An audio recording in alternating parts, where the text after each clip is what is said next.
Pemirsa yang budiman, di dalam Al-Quran terdapat sebuah anjuran warattilil Qur'ana tartila, dan bacalah Al-Quran dengan tartil. Di hadis juga dikuatkan, yaqra'ul Qur'an fa innahu ya'ti yaumal qiyamati syafi'an li ashabi. Ini tentu motivasi kita bersama bahwa ketika Al-Quran ini kita baca, maka dampaknya sangat luar biasa, bisa memberikan kita paling syafaat bahkan kepada keluarga kita, wakilah sampai dengan 10 anggota keluarga. Namun bagaimana cara membaca Al-Quran agar mendapatkan pertolongan? Kita harus tahu juga terdapat hadis rubba qari'in lil Qur'an wal Qur'an yal'an. Banyak sekali pembaca Al-Quran, akan tetapi Al-Quran tersebut justru malah melaknati. Ini yang harus kita hindari.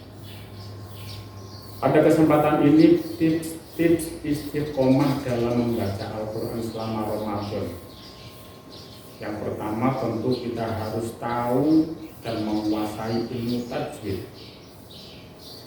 Karena ilmu tajwid itu hukumnya wajib bagi seorang mukallaf atau muslim yang ingin membaca Al-Quran. Seorang muslim harus tahu identifikasi huruf per huruf. Seorang muslim harus tahu cara waqaf dan muwafaqah. Seorang muslim yang akan membaca Al-Quran harus tahu bagaimana qalqalah itu diucapkan. Seorang muslim harus tahu bagaimana bacaan yang panjang dan pendek. Ini syarat-syarat dalam kita membaca Al-Quran, sehingga kita akan selamat dari hadis Nabi yang berbunyi rubba qari'in lil Qur'an wal Qur'an yal'an. Akan tetapi dalam puasa ini harus kita tanamkan dan tancapkan rasa bahagia dan gembira, bahwa semakin kita mengolah diri untuk mendekat kepada Allah, maka kita akan mendapatkan banyak limpahan pahala yang pahalanya memang dirasakan Allah Subhanahu wa Ta'ala. Dan perlu diingat bahwa sebaik-baik zikir adalah membaca Al-Quran. Tips yang pertama adalah kita harus tahu bahwa Al-Quran merupakan satu-satunya zikir yang terbaik sebagai motivasi. Kemudian yang kedua adalah kita harus menjadwal kapan kewajiban pribadi kita berinteraksi dengan Al-Quran. Silakan dibaca setelah tarawih misalnya, atau setelah subuh, atau zuhur, pada saat dahaga dan lapar itu menghampiri kita. Akan tetapi yang perlu kita tandaskan adalah bahwa Al-Quran yang kita baca ini nanti akan memberikan pengaruh dan dampak luar biasa untuk kita semua. Maka tipsnya jangan sampai bosan dengan Al-Quran.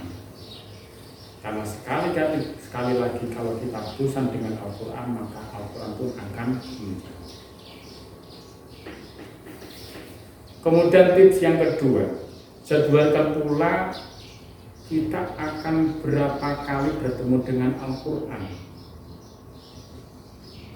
Ya, jadi yang pertama adalah menjadwal kapan kita akan bertemu Al-Quran. Yang kedua adalah berapa target yang harus kita baca dalam Al-Quran tersebut. Apakah 1 juz atau 2 juz. Tips selanjutnya adalah buatlah laporan pribadi, sehingga kita bisa memiliki cara untuk meningkatkan.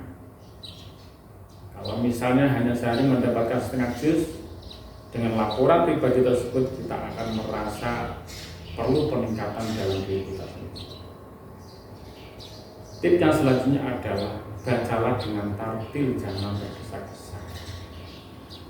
Hindari salah. Artinya apa? Orang yang mahir membaca Al-Quran itu dengan durasi 30 menit mereka bisa dikatakan lancar membaca Al-Quran. Berbeda dengan mereka yang baru berproses, masih belum bisa membedakan huruf-huruf yang hampir sama tapi sebenarnya tidak serupa. Ada huruf-huruf yang makhrajnya sama tapi memiliki sifat berbeda. Maka ini perlu digalakkan kembali bahwa tips-tips ini perlu sekali kita pelajari bersama, sehingga insya Allah nanti kita bisa membuat perencanaan-perencanaan yang matang. Kalau misalnya 2 halaman itu kita akan menyelesaikannya sekitar setengah tahun atau 6 bulan. Tapi kalau misalnya kita lebih banyak, ya tentunya kita akan lebih mudah dan lebih cepat menghafalkan. Demikian yang bisa saya sampaikan, mudah-mudahan menjadi informasi dan menjadi motivasi kita bersama bahwa membaca Al-Quran ini merupakan hal yang sangat penting dan urgen.